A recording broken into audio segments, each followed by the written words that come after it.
ಸ್ನೇಹಿತರಾಗಿರುವಂತಹ ನವೀನ್ ಪ್ಯಾಡಿಮನಿ ಅವರು ಈ ಕರ್ನಾಟಕ ಕಾಲೇಜಿನ ಝುವಾಲಜಿ ಡಿಪಾರ್ಟ್ಮೆಂಟ್ನಲ್ಲಿ ಡರ್ಮಿಟಾಲಜಿ ಸೆಕ್ಷನ್ನಲ್ಲಿ ಎಷ್ಟೆಲ್ಲ ಸ್ಪೆಸಿಮನ್ಗಳನ್ನು ಕಲೆಕ್ಟ್ ಮಾಡಿದ್ದಾರೆ ಅದನ್ನು ಎಕ್ಸ್ಪ್ಲೈನ್ ಮಾಡಿದ್ದೀನಿ. ನಾನು ಇದೇ ಲೈಬ್ರರಿ ಮ್ಯೂಸಿಯಂನಲ್ಲಿ ಓದಿ ಬೆಳೆದಿರೋದು. ಬಟ್ ಬಹಳ ವಿಶೇಷತೆ ಏನು ಅಂದರೆ ಇಡೀ ಕರ್ನಾಟಕದಲ್ಲಿ ಅತಿ ಹೆಚ್ಚು ಸ್ಪೆಸಿಮನ್ಗಳನ್ನು ಸಂಗ್ರಹ ಮಾಡಿಟ್ಕೊಂಡಿರುವಂತಹ ಮ್ಯೂಸಿಯಂ ಅದು ಏಕೈಕ ಇರುವಂಥದ್ದು ಕರ್ನಾಟಕ ಕಾಲೇಜು. ಡರ್ಮಟಾಲಜಿಸ್ಟು ಮೋರೆ ಅವರು ಇದ್ದರು. ಅವರ ನಂತರ ಇಷ್ಟು ವರ್ಷದಿಂದ ಅಂದರೆ ಬಹುತೇಕ ಸ್ವಾತಂತ್ರ್ಯ ಕಾಲದಿಂದ ಇವತ್ತಿಗೆ 70-80 ವರ್ಷಗಳಿಂದ ಹಳೆಯ ಸ್ಪೆಸಿಮನ್ಗಳು ಇಲ್ಲಿ ಕಲೆಕ್ಟ್ ಇದ್ದಾವೆ. ಇವುಗಳನ್ನು ಸಂಗ್ರಹ ಮಾಡೋರು ಯಾರು ಅನ್ನುವಂತಹ ಪ್ರಶ್ನೆ ನಮಗೆಲ್ಲರಿಗೂ ಕಾಣ್ತಿತ್ತು.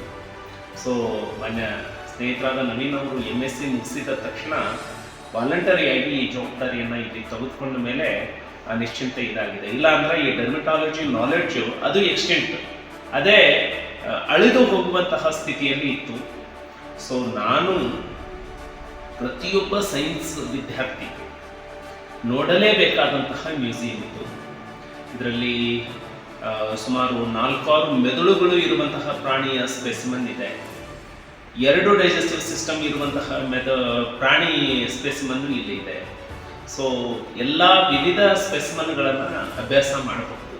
ಹಾಗಾಗಿ ನನಗೆ ವಿದ್ಯೆಯನ್ನು ಕಲಿಸಿದಂತಹ ಗುರುಗಳು ಬೆಲ್ಲದ ಮೇಡಮ್ ಅವರು HOD ಆದ ಮೇಲೆ ಇದಕ್ಕೆ ಈ ಮ್ಯೂಸಿಯಮನ್ನು ಡೆವಲಪ್ ಮಾಡಲೇಬೇಕು ಅಂತ ಹೇಳಿ ಒಂದು ದೊಡ್ಡ ಮ್ಯೂಸಿಯಂ ಹಾಲ್ ಬಿಲ್ಡಿಂಗನ್ನು ಕನ್ಸ್ಟ್ರಕ್ಟ್ ಮಾಡಿ ಇಲ್ಲಿ ಡೆವಲಪ್ ಮಾಡಿರುವಂಥದ್ದು. ನಾವು ಒಂದು ಸಣ್ಣ ಹಾಲ್ನಲ್ಲಿ ಅದನ್ನು ನೋಡ್ತಾ ಇದ್ವಿ. ಇವತ್ತು ಬಹಳ ವಿಶಾಲವಾಗಿ ಇದನ್ನು ಕನ್ಸ್ಟ್ರಕ್ಟ್ ಮಾಡಿದ್ದಾರೆ. So very knowledge gain point ಇದು. ಹಾಗಾಗಿ ಸೈನ್ಸ್ ವಿದ್ಯಾರ್ಥಿಗಳಿಗೆ ಮತ್ತು ಪರಿಸರ ಪ್ರಕೃತಿ ಬಗ್ಗೆ ತಿಳಿದುಕೊಳ್ಳಬೇಕು ಅನ್ನುವಂತಹ ಪೂರ್ಣಚಂದ್ರ ತೇಜಸ್ವಿ ಅವರು ಹಾರುವ ಹಲ್ಲಿಗಳು ಬಗ್ಗೆ ಕರವಾರೋ ಪುಸ್ತಕದಲ್ಲಿ ಇದರಲ್ಲಿ ಬರೀತಾರೆ. ನಾನು ಸ್ಟೂಡೆಂಟ್ ಇದ್ದಾಗ ಓದಿದ್ದೆ. ಅದನ್ನು ಇಲ್ಲಿ ನೋಡಬಹುದು. ನೀವು ಫ್ಲೈಯಿಂಗ್ ಲಿಸರ್ಡನ್ನು ಇಲ್ಲಿ ನೋಡಬಹುದು. ಈ ಥರದ ಎಲ್ಲ ಸಂಗ್ರಹ ಇಲ್ಲಿದೆ.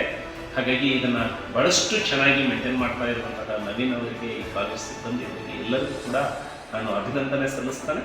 ಇದು ಪ್ರತಿಯೊಬ್ಬರು ಭೇಟಿ ನೀಡಲಿಕ್ಕೆ ಬಹಳ ಮೌಲ್ಯಯುತವಾದಂತಹ ಒಂದು ಸಂಗ್ರಹಾಲಯ ಅಂತ ಹೇಳ್ತಾನೆ. ನಮಸ್ಕಾರ.